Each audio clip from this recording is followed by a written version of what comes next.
Welcome. So my name is Emily Ryan, and today I will be speaking about the music potential and the value of music within early childhood education and early childhood settings. So music overall, and especially I'll be focusing on art therapy, as I did in my essay, my article for this topic. Art therapy, the broader term, and then specifically focusing on music as opposed to visual arts. So the introduction to music through art therapy from a very early age can be hugely beneficial. So this is why it is introduced in early childhood education, and more specifically, especially with parents with young infants, it is very important that the children be introduced from a very young age music.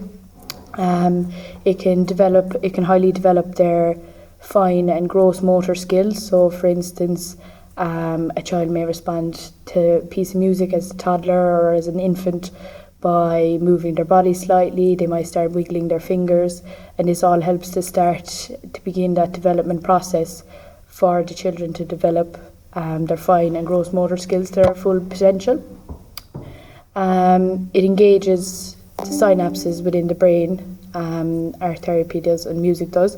So the response to music is the synapses will respond. It has a stimulus within the brain, and the child then is more susceptible to learning and more open to learning, and it kind of engages their brain so that they're enabled to learn.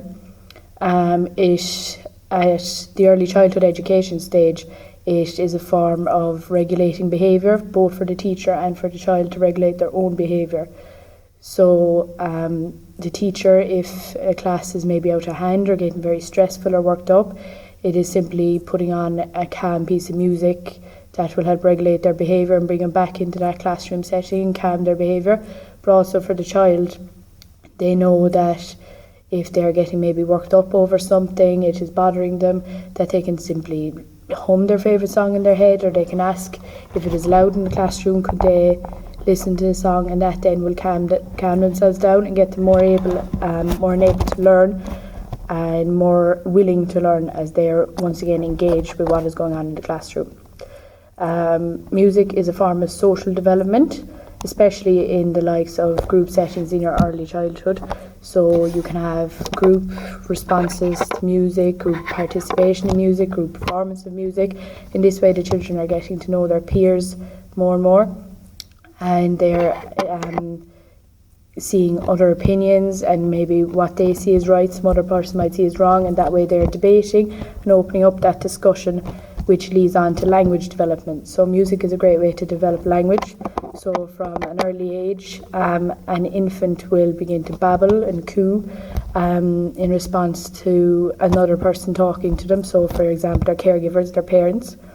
Music can also serve this purpose. So if the child is introduced to enough music at an early age by its caregivers, it will begin to coo and babble, and that way it's beginning to develop its language skills very early on. For those who want to continue with music, whether it be singing or playing an instrument, starting in the early childhood education years, it can become a lifelong skill and a lifelong hobby. So that child can then, therefore, if they establish an interest early on in their life in early childhood education, which will be facilitated by their teacher, it will then turn into a lifelong skill that they can continue to build upon and venture out into maybe other instruments and other forms of music. And it was a hobby that can serve as an escape for them. They are able to meet new people, socialise, and so on. Also, in early childhood education, the potential and value of music is that it enhances academic skills. So as I mentioned, perceptual skills and language skills are highly intensified and advanced by this.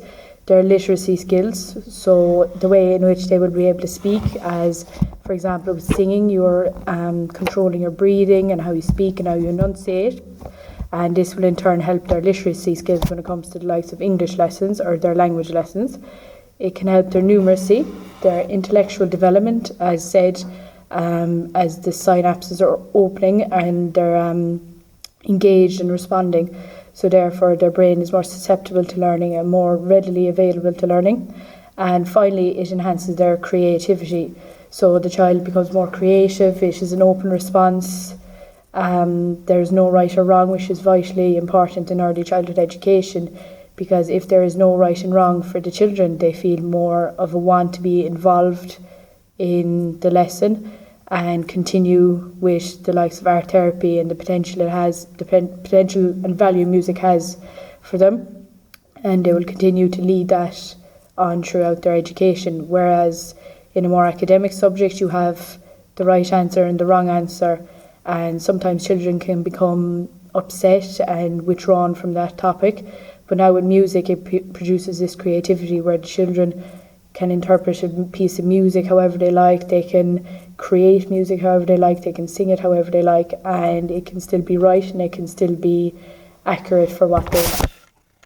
So that is my take on music potential and value for early childhood education, and just a brief overview of how it helps children's development, specifically through art therapy.